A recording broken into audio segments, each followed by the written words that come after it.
나는 그녀를 일으켜 세웠고 한껏 달아오른 흥분을 주체하지 못하고 서서히 그녀의 옷을 하나씩 벗기면서 몸을 탐색했다. 이마, 입술, 목 그리고 쇄골 아래로 서서히 입을 맞추며 그녀의 봉긋한 곳을 주무르고 있었다. 그리고서 더 아래로 내려가 그녀의 중심을 부드럽게 만지면서 그녀를 바라보았다. 안녕하세요. 저는 38살 조민수입니다. 아내와 단둘이 아이 없는 삶. 30대의 우리 부부는 흔히 말하는 딩크였다. 아내는 매일 아침 출근을 하고 나는 집에서 프리랜서 일을 한다. 아침 8시 무렵 현관문이 닫히는 소리와 함께 아내의 발걸음은 엘리베이터 쪽으로 멀어진다. 그때부터 집안은 고요하다. 컴퓨터 전원을 켜고 작업을 시작하지만 몇 시간 지나지 않아 종종 고개를 들게 된다. 적막한 아파트의 복도, 간혹 들려오는 청소기 소리나 현관문 여닫는 소음이 전부 그 고요 속에서 나는 이유도 모른 채 앞집 302호의 여자를 떠올리곤 했다. 그녀는 마흔 언저리, 늘 규칙적으로 움직이는 듯했다. 이른 아침 운동복 차림으로 나서는 모습, 저녁 무렵 손에 장바구니를 들고 돌아오는 모습, 단정하지만 단정함 너머에 어딘가 풀리지 않은 여백 같은 것이 남아 있었다.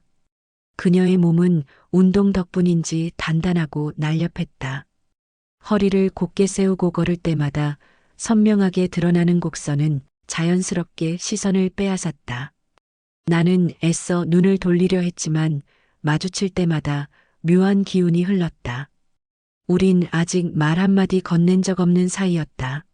하지만 현관문 앞에서 잠시 눈길이 겹치는 순간 마치 오래전부터 서로를 알고 있던 듯한 이상한 긴장감이 스며들었다. 그것은 짧았지만 하루 종일 내 머릿속에 남았다. 어쩌면 그 고요한 낮 시간 동안 나는 그녀의 그림자를 기다리고 있었는지도 모른다. 어느 날이었다. 현관 복도 쪽에서 바퀴 굴러가는 소리가 바스락바스락 가까워졌다. 잠시 뒤 문 앞에 상자를 내려놓는 둔탁한 소리 툭. 나는 문고리에 손을 얹었다가 문틈으로 살짝 밖을 내다봤다. 작은 박스 하나가 조용히 놓여 있었다. 들어 올려보니 내 이름이 아니었다.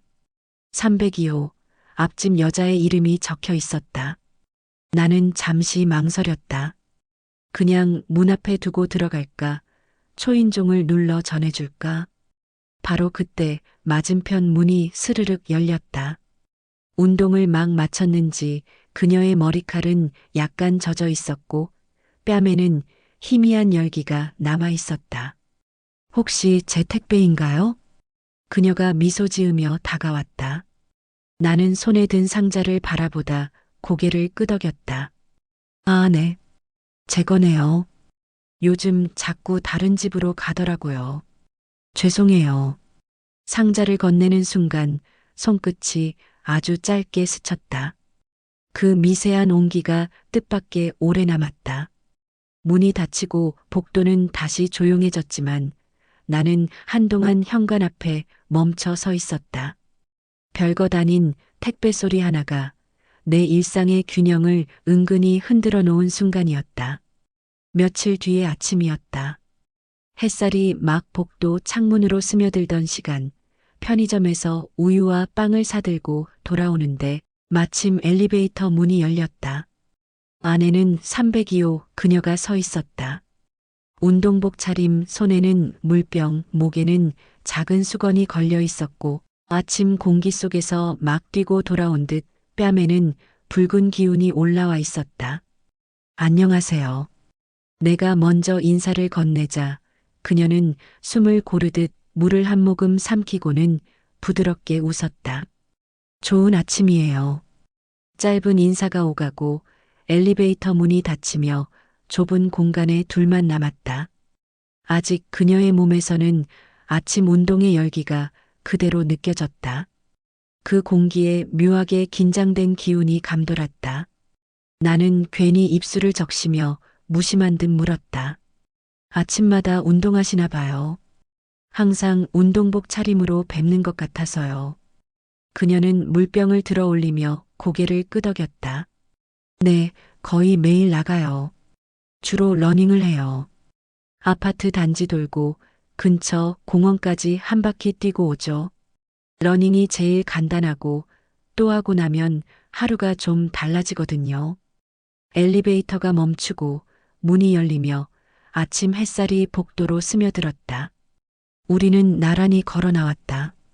나는 흥미롭다는 듯 웃으며 말했다. 러닝이라 사실 저도 고민만 하다가 늘 미뤘어요. 아침마다 해야지 하면서도 막상 일어나면 귀찮아서요. 그녀는 수건으로 이마를 가볍게 닦으며 나를 바라봤다. 프리랜서시라 집에 많이 계시잖아요. 하루 종일 앉아 계시면 더 필요한 거 아닌가요? 운동 안 하면 몸이 금방 굳을 텐데요. 나는 머쓱하게 웃으며 고개를 끄덕였다. 맞아요.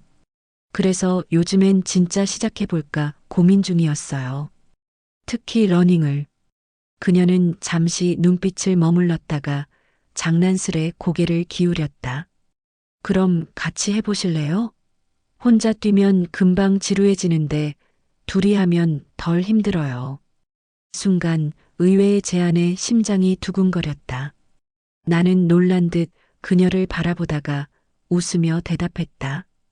괜찮으시다면야 저야 좋죠. 오히려 감사합니다. 302호 현관 앞에서 그녀가 문을 열며 덧붙였다.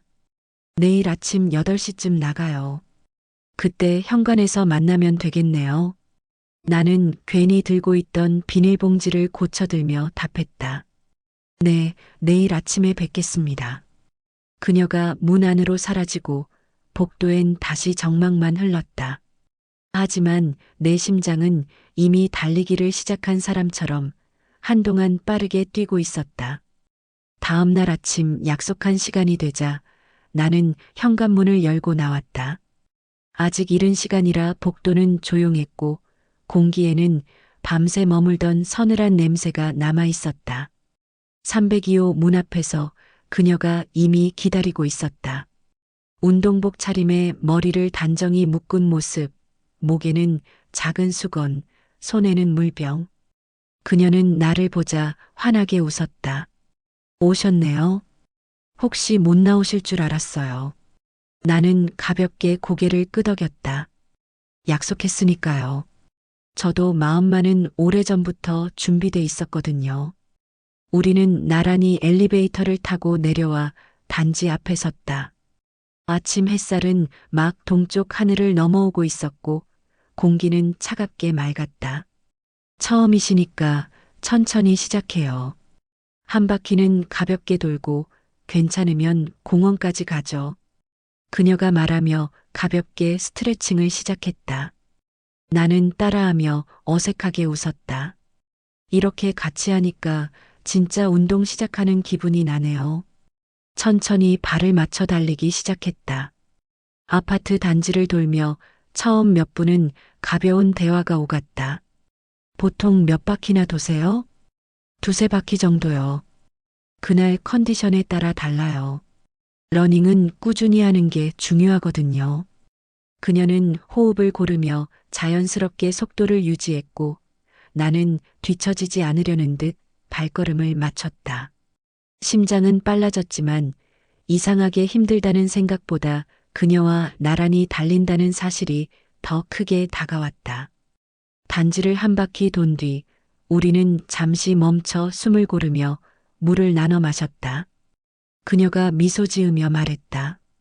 생각보다 잘하시네요. 첫날이라 힘들 줄 알았는데. 나는 헐떡이며 웃었다. 솔직히 힘든데요? 그래도 옆에서 같이 뛰어주시니까 버틸만 하네요. 그녀의 눈빛이 잠시 내게 머물렀다. 그리고 부드럽게 말했다. 그럼 내일도 나오실 거죠? 나는 대답 대신 짧게 숨을 고르고 고개를 끄덕였다. 말하지 않아도 서로 알 수 있는 작은 약속 같은 순간이었다. 첫 러닝 이후 우리는 마치 오래전부터 약속이라도 한 듯 아침마다 복도에서 마주쳤다. 시간은 언제나 비슷했고 발소리는 늘 두 사람의 호흡과 함께 이어졌다. 둘째 날 나는 그녀의 페이스를 따라가며 속으로 감탄했다. 꾸준히 하시는 게 보이네요. 체력이 대단하시네요. 그녀는 땀에 젖은 이마를 닦으며 웃었다. 처음엔 억지로 했는데 하다 보니 중독이 됐죠. 안 하면 오히려 허전해요. 셋째 날 아침 단지를 한 바퀴 돌고 공원 벤치에 앉아 숨을 고르던 중이었다. 그녀가 물병을 내게 건네며 말했다. 운동 끝나고 바로 집에 들어가기 아쉽지 않으세요? 나는 잠시 망설이다가 대답했다. 사실 늘 집에만 있으니 오히려 이렇게 밖에 있는 게 더 좋아요. 그녀는 고개를 끄덕이며 미소를 지었다. 그럼 다음에는 커피 한잔 할까요? 바로 들어가지 말고. 그날 이후 우리의 러닝은 단순한 운동이 아니라 작은 의식이 되었다. 뛰고 난 뒤 단지 앞 작은 카페에서 함께 커피를 마셨다. 땀이 식으며 차가워진 손에 머그잔의 온기가 스며들 때 대화는 자연스레 더 깊어졌다. 커피를 마시며 그녀는 남편 이야기를 꺼냈다. 집에서는 거의 마주치질 않아요. 출근, 회식, 출장 늘 바쁘다고만 하죠. 같이 사는데도 같이 사는 기분이 안 들어요. 나는 한숨처럼 고백했다. 저도 그래요. 아내와 함께 있지만 대화는 늘 짧고 무겁죠. 오히려 혼자 있는 게 편하다고 느낄 때도 있고, 짧은 침묵 뒤 그녀가 낮게 웃었다. 러닝이랑 커피 덕분에 그래도 요즘은 조금 살 것 같아요. 그 말은 가볍게 흘려보낸 것 같았지만 그 속엔 진심이 담겨 있었다. 나 역시 고개를 끄덕이며 속으로 생각했다. 이 시간이 없었다면 아마 난 여전히 답답한 벽 속에 갇혀 있었을 거다.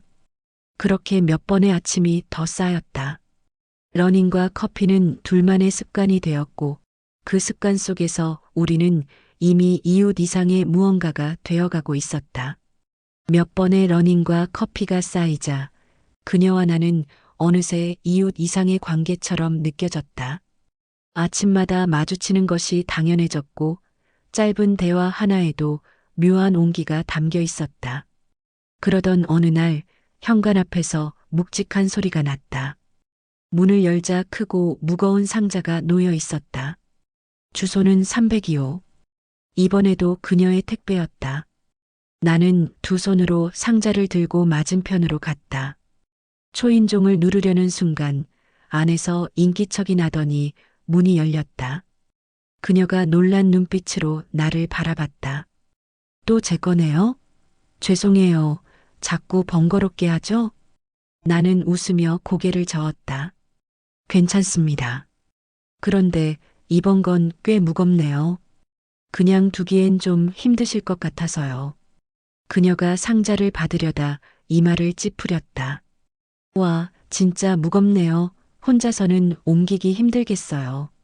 잠시 망설이던 그녀가 조심스레 말했다. 혹시 안에까지만 좀 옮겨주실 수 있을까요?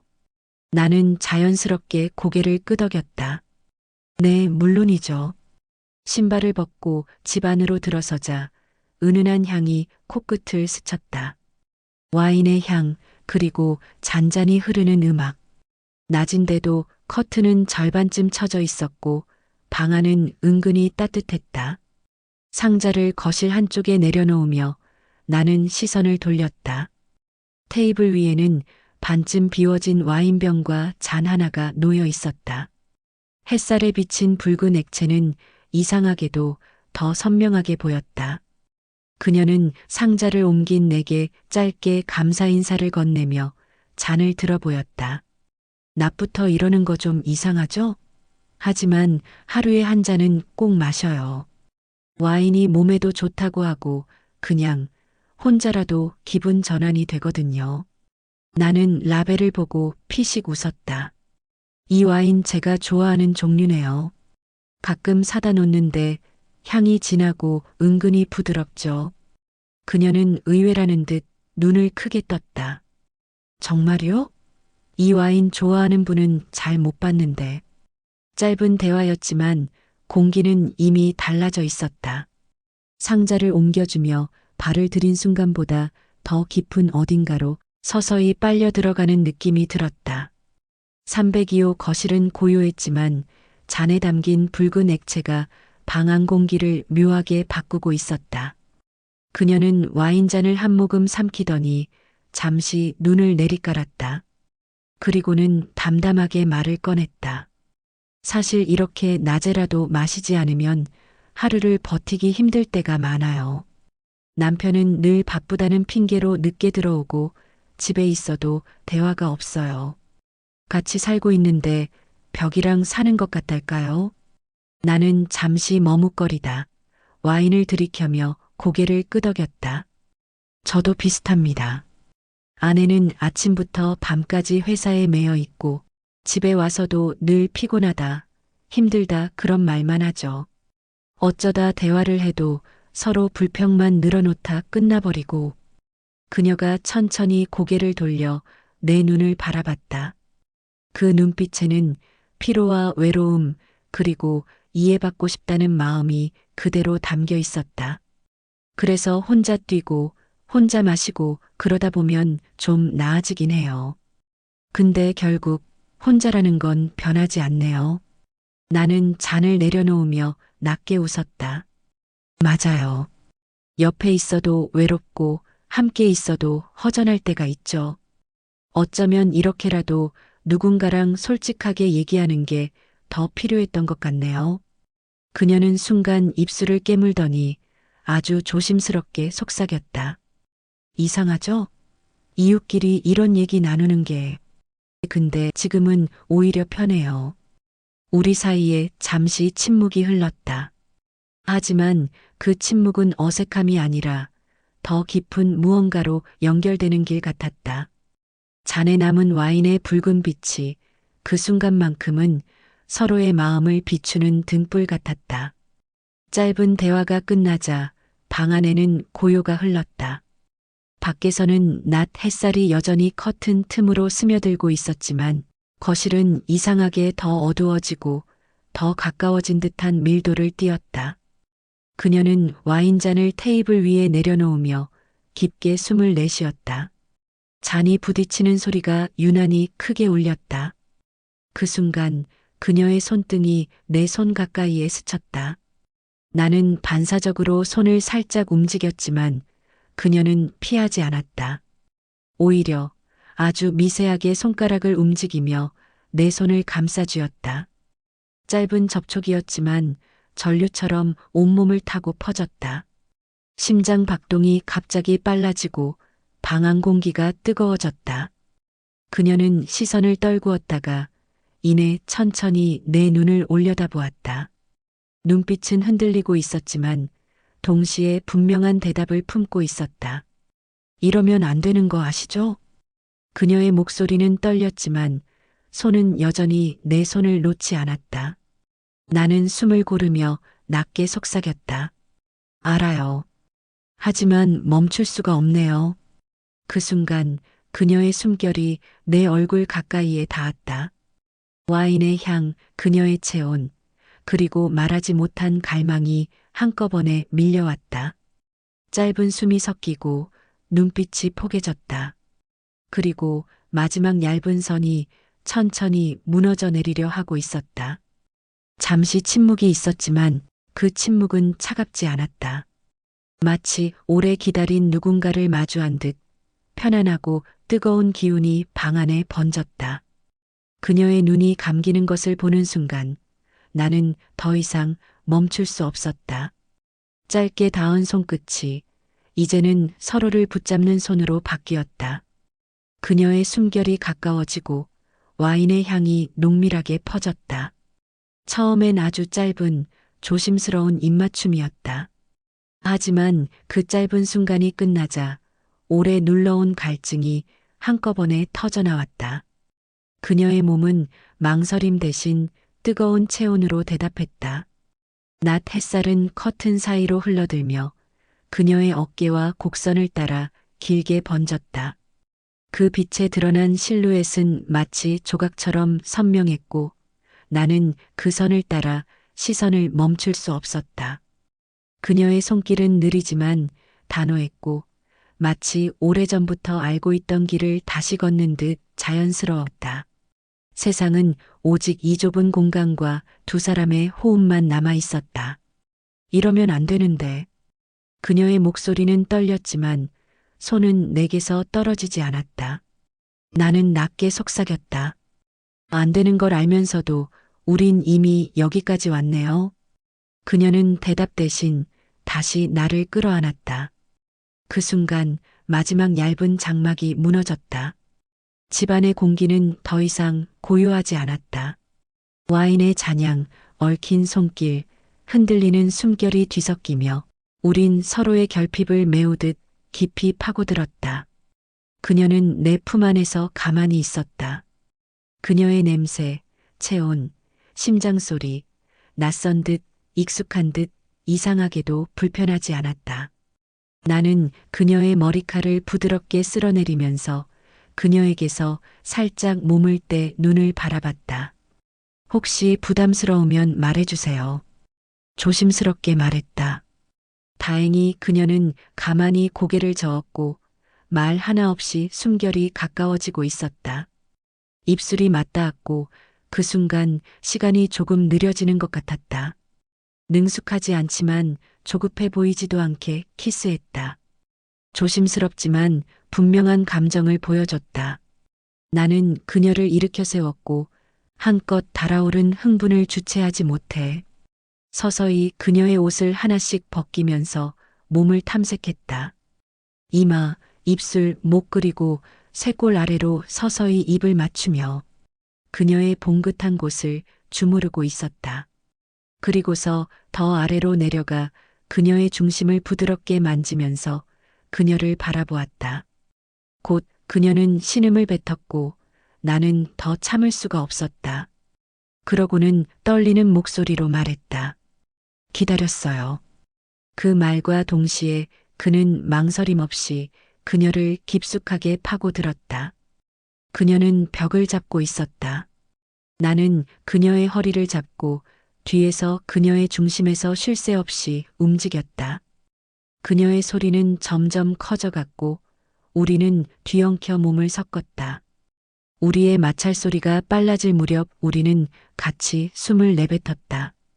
끝난 후 나는 내 앞에 서 있던 그녀의 아래를 조심스레 다시 어루만졌다. 그리고 말했다. 여기가 정말 쪼이네요. 그녀는 부끄러운 듯 당신이 꽉 채운 거 아닐까요?